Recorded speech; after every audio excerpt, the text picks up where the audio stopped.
This is the landscape of North America before the arrival of European governments. These forests and river valleys were home to hundreds of distinct, thriving civilizations that had already spent centuries shaping the continent.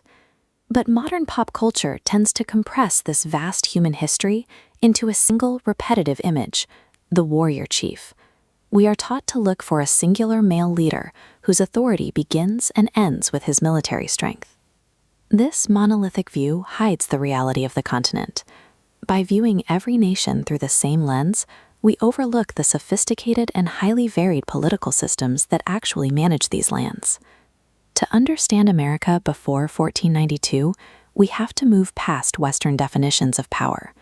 We have to look at how Indigenous authority was actually distributed, checked, and maintained. Haudenosaunee oral tradition describes a turning point in the deep past. It tells of the Peacemaker and Hiawatha, figures who traveled between nations to bring a message of unity to a region once defined by conflict. This wampum belt records the result of that effort. It represents the forging of a confederacy built on diplomacy and a shared identity, allowing 5 distinct nations to act as one without losing their individual cultures. The political foundations of the society were matrilineal. Within these longhouses, lineage and belonging were determined by the mother's clan, placing women at the center of the Haudenosaunee social and political structure. This influence extended to the highest levels of governance. Clan mothers held the authority to nominate male leaders, and if those leaders failed to serve the interests of the community, the power to remove them. The male leader, known as a Haudenosaunee, acted as a representative rather than an absolute ruler. His authority was conditional, requiring him to remain accountable to the clan mothers and the people he represented. In this system, leadership was defined by responsibility to the collective. It shows a political world where power was shared across genders and restricted by community oversight. Part of the confusion stems from the word chief itself. European explorers used the title for almost every leader they encountered, but many indigenous nations operated with decentralized or situational authority. The Shawnee, for example, maintained a structural division in their leadership, distinguishing between peace chiefs and war chiefs. Peace chiefs managed the daily needs of the community and conducted diplomacy.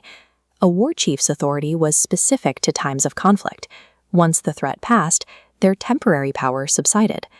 For these nations, authority was a functional tool for survival, something to be utilized when necessary, rather than a permanent rank held by a single individual.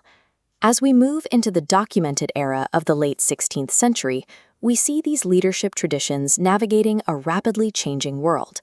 In the Chesapeake region, Haudenosaunee, known to history as Powhatan, presided over a paramount chiefdom that united dozens of communities into a massive political alliance.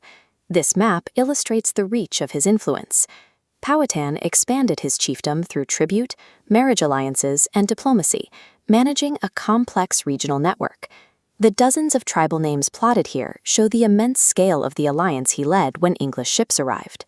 The establishment of Jamestown, visible in these archaeological foundations, presented Powhatan with an immediate geopolitical crisis.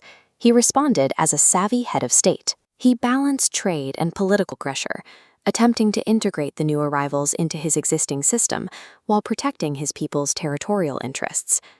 Powhatan's reign proves that for many indigenous leaders, the highest achievement was not starting a war, but using diplomacy to protect the community from one.